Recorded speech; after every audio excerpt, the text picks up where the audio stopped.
আপনারা জানেন সুপ্রিম কোর্টে এসআইআর নিয়ে একটি মামলা চলছে। আজ জরুরি ভিত্তিতে সুপ্রিম কোর্টে প্রধান বিচারপতির বেঞ্চে শুনানি হয় এবং আজকের শুনানির পর সুপ্রিম কোর্ট স্পষ্টভাবে জানিয়ে দিয়েছে আধার কার্ড এবং মাধ্যমিকের অ্যাডমিট কার্ডকে প্রয়োজনীয় নথি হিসেবে গ্রহণ করতে হবে। অর্থাৎ এতদিন ধরে যে নির্বাচন কমিশন একটা নাটক করছিল, সেই নাটক আপাতত বন্ধ হলো বলে মনে করা যায়। আরেকটি বিষয় স্পষ্ট হয়েছে যে নির্বাচন কমিশন ভোটার তালিকার নিবিড় সংশোধনের নামে যে তড়িঘড়ি করছিল, আসলে এই কাজটি যে অত্যন্ত জটিল এবং সময় সাপেক্ষ ব্যাপার এক প্রকার প্রমাণ হয়ে গিয়েছে। কারণ কলকাতা হাইকোর্টের প্রধান বিচারপতি সুপ্রিম কোর্টে একটি নোট দিয়েছেন, সেখানে তিনি জানিয়েছেন যে আমাদের রাজ্যের যে সমস্ত বিচারক রয়েছেন এবং অবসরপ্রাপ্ত বিচারক রয়েছেন প্রায় 250 জনকে নিয়োগ করা হয়েছে এবং তারা প্রতিদিন 250 করে কেসকে সমাধান করে, তাতেও প্রায় 80 দিন সময় লাগবে। অর্থাৎ নির্বাচন কমিশন লজিক্যাল ডিসক্রিপেন্সির নামে এত সংখ্যক মানুষকে বিপদে ফেলেছে, যাতে এই সমস্যার সমাধান করতে গেলে বা নথি পরীক্ষা করা কিংবা সেই সমস্ত কেসকে নিষ্পত্তি করার জন্য যে সময় দরকার, তাতে কম বেশি 80 দিন সময় লাগবে। তাহলে 14ই ফেব্রুয়ারির মধ্যে কোনোভাবেই যে এসআর প্রক্রিয়া সম্পন্ন করা সহজ ছিল না, এটা এক প্রকার প্রমাণিত হয়েছে। এবং আজকের এই মামলার শুনানির পর একটা বিষয় খুব সুন্দরভাবে স্পষ্ট হয়েছে যে এতদিন ধরে মানুষ একটা আশঙ্কার মধ্যে ছিলেন যে 28 তারিখ তালিকা প্রকাশিত হয়ে গেলে তারপর যখন মামলা করব কিংবা আমি আপিল করব বা পরে আমার নাম ইনক্লুশন হবে, আমার নাম কি 2026 সালের ফাইনাল লিস্ট হিসেবে থাকবে কি থাকবে না। সুপ্রিম কোর্ট একদম ক্লিয়ার করে দিয়েছে যে এ পর্যন্ত যাদের তালিকা নিয়ে কোনো সমস্যা নেই বা যাদের নাম সঠিকভাবে আছে বা নথি পরীক্ষা হয়ে গিয়েছে এবং ইআরও বা এইআরওরা অ্যাপ্রুভ করে দিয়েছে, তাদের তালিকা 28 তারিখে প্রকাশ করতে হবে। এবং ধীরে ধীরে যখন একটা করে নাম সেই তালিকায় সংযুক্ত হবে, অর্থাৎ যে সমস্ত বিচারকরা এগুলোকে ক্লিয়ার করবেন, সঠিক বলে ধরে নেবেন, তাদের নাম সাপ্লিমেন্টারি লিস্টে পাবলিশ করতে হবে।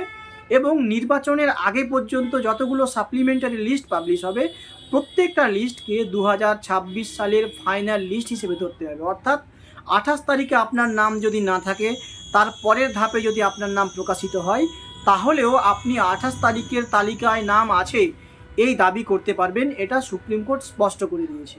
কলকাতা হাইকোর্টের প্রধান বিচারপতি যে সমস্ত জেলা জাজকে নিয়োগ করেছেন, তারা যখন এই এসআইআর প্রক্রিয়ায় কাজ করবেন, তাদের যেহেতু বিপুল সময় লাগার সম্ভাবনা রয়েছে এবং বাস্তবতা রয়েছে, তার জন্য সুপ্রিম কোর্ট জানিয়েছে আপনি পড়শি রাজ্য ওড়িশা কিংবা ঝাড়খণ্ড থেকে একই পর্যায়ের জুডিশিয়াল অফিসারদের আপনি হায়ার করতে পারেন। ন্যূনতম 3 বছরের অভিজ্ঞতা আছে এরকম ডিস্ট্রিক্ট জাজ বা অ্যাডিশনাল ডিস্ট্রিক্ট জাজ কিংবা অবসরপ্রাপ্ত অ্যাডিশনাল ডিস্ট্রিক্ট জাজ কিংবা অবসরপ্রাপ্ত ডিস্ট্রিক্ট জাজ যারা রয়েছেন, তাদেরকে হায়ার করা যাবে। এবং এই মর্মে কলকাতা হাইকোর্টের যিনি বিচারপতি রয়েছেন চিফ জাজ, তিনি পার্শ্ববর্তী রাজ্যের চিফ জাস্টিসকে চিঠি লিখবেন এবং অনুরোধ করবেন মানবিক কারণে আপনাদেরকে এই সাহায্য করা প্রয়োজন।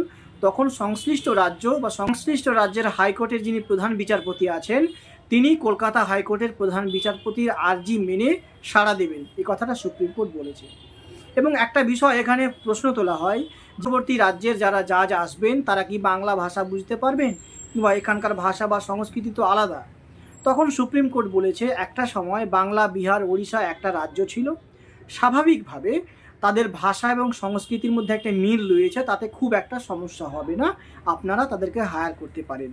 এবং নির্বাচন কমিশনকে বলে দেওয়া হয়েছে যে ওড়িশা কিংবা ঝাড়খণ্ড থেকে যে সমস্ত জাজরা আসবেন, তাদের আসা যাওয়া থাকা খাওয়া সমস্ত বন্দোবস্ত করবে নির্বাচন কমিশন।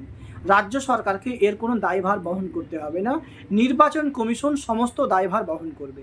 এবং এই আধার কার্ড নিয়ে যখন বারবার প্রশ্ন উঠছে, তখন আজকে কেন্দ্রের তরফে কিংবা নির্বাচন কমিশনের তরফে বলা হয় যে বহু ভুয়ো আধার কার্ড পশ্চিমবঙ্গে আছে, ফলে আধার কার্ডকে মান্যতা দিলে একটা জটিলতা তৈরি হবে।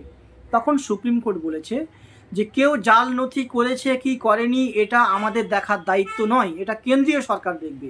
কোনো নির্দিষ্ট ব্যক্তির নামে যদি অভিযোগ থাকে, সেটাকে পরীক্ষা করা যেতেই পারে, কিন্তু আপনারা আধারকে গ্রহণ করবেন না, এটা চলবে না। আমরা 2025 সালের সেপ্টেম্বর মাসে যে রায় দিয়েছিলাম যে আধার কার্ডকে একটি অতিরিক্ত নথি হিসেবে গ্রহণ করতে হবে, অর্থাৎ 12 নম্বর নথি হিসেবে, তা আপনারা মানতে বাধ্য। আপনারা কোনো কথা বলবেন না, আজকে আমরা স্পষ্ট করছি, আপনারা এটা মেনে নিন। এবং সুপ্রিম কোর্ট সংবিধানের 142 অনুচ্ছেদের কথা একবার উল্লেখ করেছে।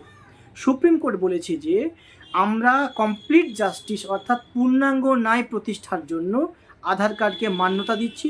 একই সঙ্গে আমরা এই পূর্ণাঙ্গ ন্যায় প্রতিষ্ঠার জন্য বলতে চাইছি যে 28 তারিখ যখন তালিকা প্রকাশিত হবে তার পরবর্তী ধাপে যাদের নাম ইনক্লুশন হবে অর্থাৎ ঢুকবে তাদেরকেও ফাইনাল লিস্ট অর্থাৎ ফেব্রুয়ারি তালিকায় আছে বলে ধরে নিতে হবে।